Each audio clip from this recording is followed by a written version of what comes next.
flower in the city.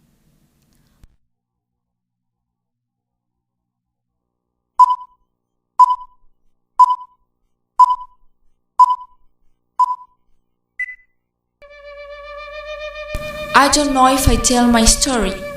I don't even know why I'm doing this, but I will tell myself not to question. I'm a Mapuche girl. My name is Región, Flowers Country. I'm so proud of being one. Here in the tribe, I'm the only one that knows how to write. My grandmother gave me a book that the Spanish people left her, and I began to interested because of the sounds of the letters and how the letters sound when you joined them with others' letters. My grandmother helps me so much. She was working for the Spanish and she knows how to speak very well in Spanish.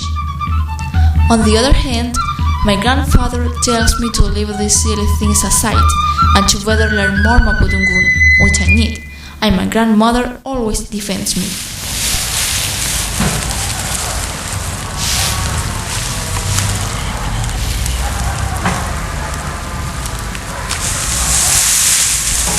I always have strange dreams, very strange. One day I dreamed that I was in a very strange place. I don't know how to call it. It was a place where the people dressed with very funny clothes. There were big rucas and with many small windows, so different to all rucas, and things with wheels that I don't know how they go. The people were very rare and always were very needy. Everything was unknown, but I didn't want to wake up. My ruca wasn't the same. There were a so big thing. It was like a ruca, but inside it had separations and very rare things. I woke up very afraid. I felt fear for all.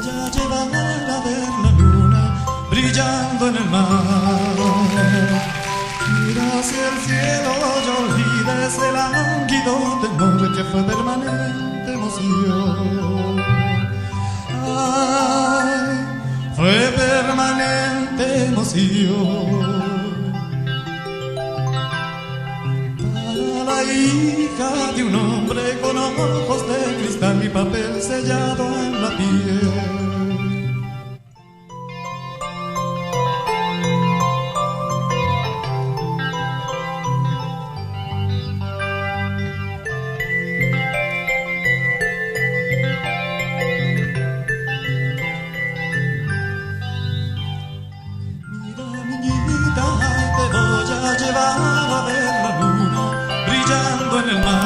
I was running to the country to clear my mind a moment, and then I went to sleep. It was too late. I went to bed to continue sleeping. I didn't want to go to my grandparents' house. Then my dream continued, in that place unknown for me. I was in, I don't know how to call it, but I was seated with a boy.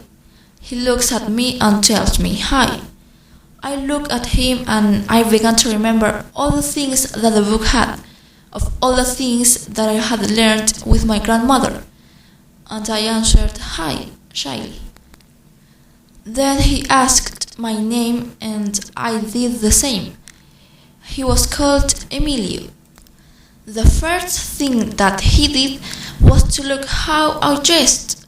He asked me where I came from. I explained to him that I'm from the country, that I lived in Aruca and ate were my grandparents. He looked at me with astonishment and loath, and he said, "Those places don't exist." He asked me for my parents. I told him that they were sleeping, but they didn't know how to open the eyes. He remained thinking and invited me to work for the city. Then I asked, "What is that?" He thought that he was pulling his leg. I asked, insistent, "What we are stepping now?" And he asked me about everything and where we are walking by. We arrived at his house. It was all beautiful and full of things and decorations. Then we went to our room.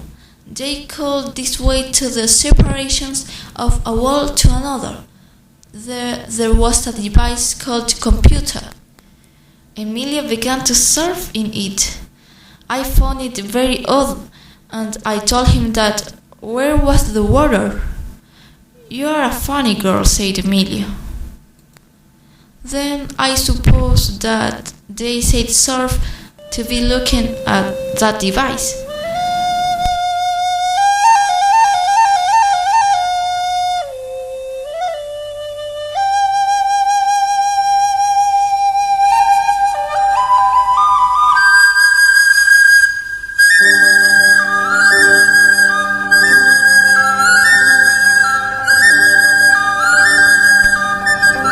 I got out running of his house.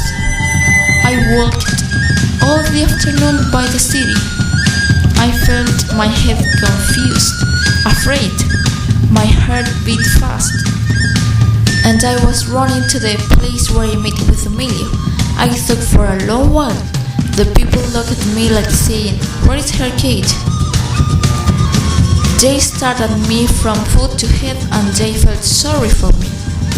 I walked without shoes. I woke up at last of the dream, a little agitated, but the nightmare already had finished. Sometimes I think that Guinea caused this dream, for that I appreciate more the things, my grandparents, my parents, and my nature. I think that to be with cheese, to breathe pure air, to look how a calf is born, a chick got out of an egg. There are so many things that I learned to appreciate more that I thank to Guinea for giving such an awful nightmare, but that helped me a lot.